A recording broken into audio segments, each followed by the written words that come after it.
O título é duro, rude, não jurídico e, num certo sentido, mal criado. Os ícones do bem e do mal são constantemente usados pelo povaréu aqui e ali, desde os gregos aos egípcios, chegando na modernidade aos invocados no candomblé e na umbanda. Satanização é, assim, uma palavra muito forte, na medida em que serve para classificar negativamente uma conduta, crença, uma criatura malévola, enfim. Dir-se-á, então, que dar ao processo penal brasileiro um epíteto de tal natureza é séria ofensa àqueles que interpretam maldosamente os dispositivos postos na Lei de Procedimento Criminal e nas subsequentes ao Código respectivo. Se quiserem dar ao texto tal interpretação, tanto faz.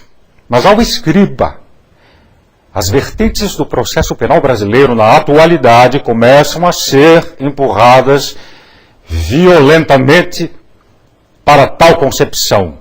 Note-se, a título de introdução, o vetusto conteúdo da exposição de motivos do Código em vigor, assinada pelo praxista Eduardo Spínola Filho, de quem o escriba tem ainda grosso manual.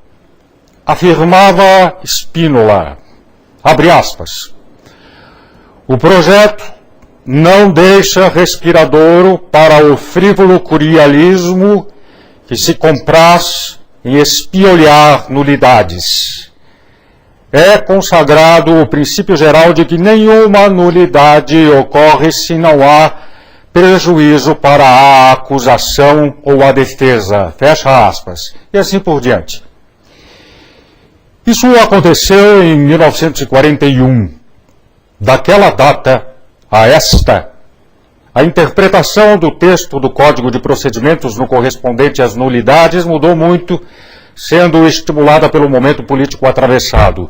Veja-se que a promulgação do Código de Processo Penal foi seguida à frente pela Constituição de 1945, belíssima, por sinal, das melhores que o país já teve, compondo-se a interpretação dos dispositivos procedimentais de acordo com a inspiração constitucional. Dentro do contexto, as afirmativas postas no introito da legislação primeiro referida não tiveram grande influência, porque houve época no Brasil em que as nulidades estipuladas tinham aplicação sagrada, podendo os acusados apontá-las com certo grau de confiabilidade, e o contraditório processual penal então tinha uma tramitação razoabilíssima presente teleologicamente as garantias estipuladas na Constituição Federal. Daí veio o golpe de 1º de abril de 1964, com implantação seca e prática de comportamentos terrivelmente arbitrários, sem exceção de capturas ilegais e torturas habitualmente impostas aos perseguidos pelo sistema. A Lei de Segurança Nacional tinha seu poder de império. A Justiça Militar exercitava suas funções nefandas e o direito imperante era a preservação do império do Estado. Em suma, não havia direitos contra o Estado. O Ministério Público atuava, assim, muito como extensão do poder instituído, instrumentalizando, inclusive, as comissões gerais de investigação.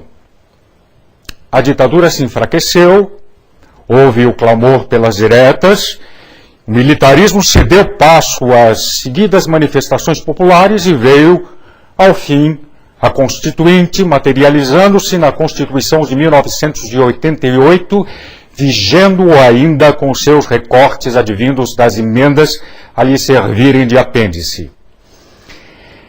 É preciso notar, nesta apertadíssima síntese, que a Constituinte, como todas, foi levada a prumo sob influências múltiplas, diretas, quando significando a vontade ou a tendência de cada um dos envolvidos nos debates parlamentares e indiretas em função de pressionamentos exercitados por grupos políticos, coalizões empresariais e concentrações em geral, notabilizando-se, de alguma forma, em lados que são opostos, o mesmo Ministério Público e a Ordem dos Advogados do Brasil.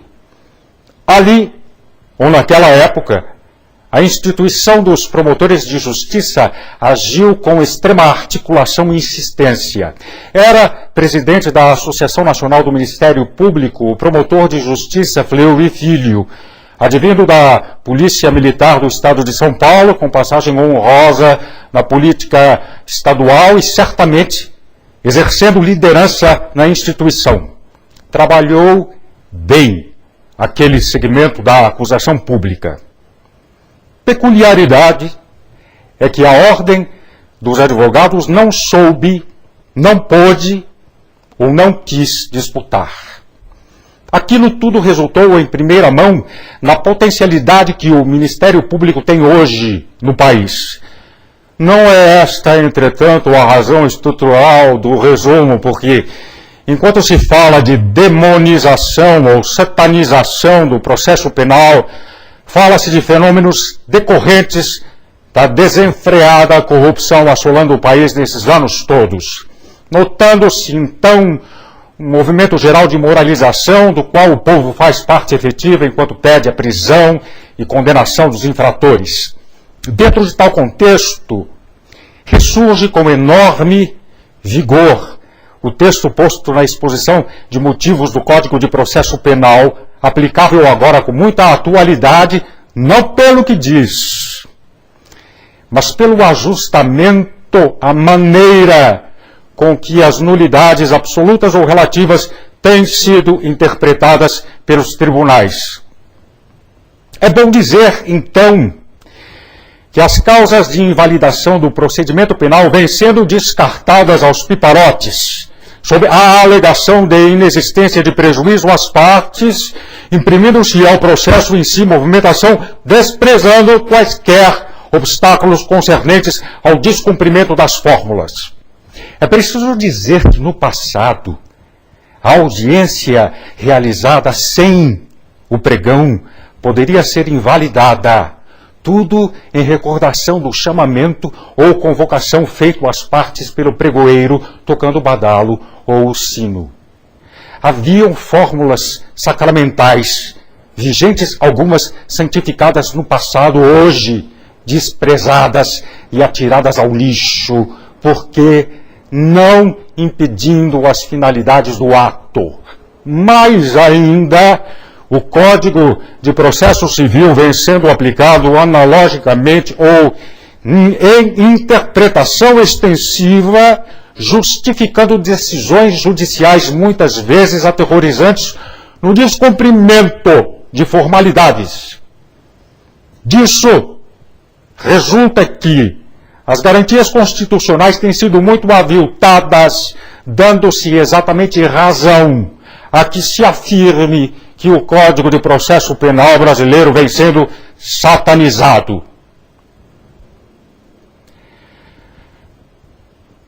A síntese não vai mais longe.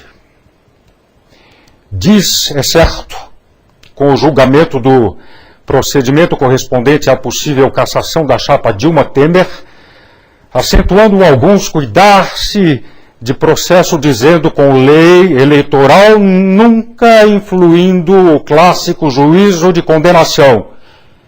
Mas é sim, porque deve seguir regras adequadas ao contraditório dito penal, guardando-se as formalidades exigidas, inclusive quanto às nulidades passíveis de declaração.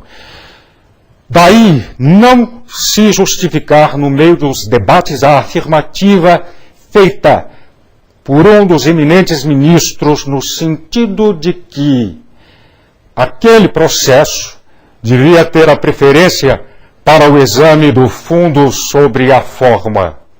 Se e quando assim fosse feito, teríamos a adequação estrita da expressão usada no título da crônica, ou seja, a assertiva teria um condão demoníaco sobre as garantias individuais. Lá na Avelar. Ponto final.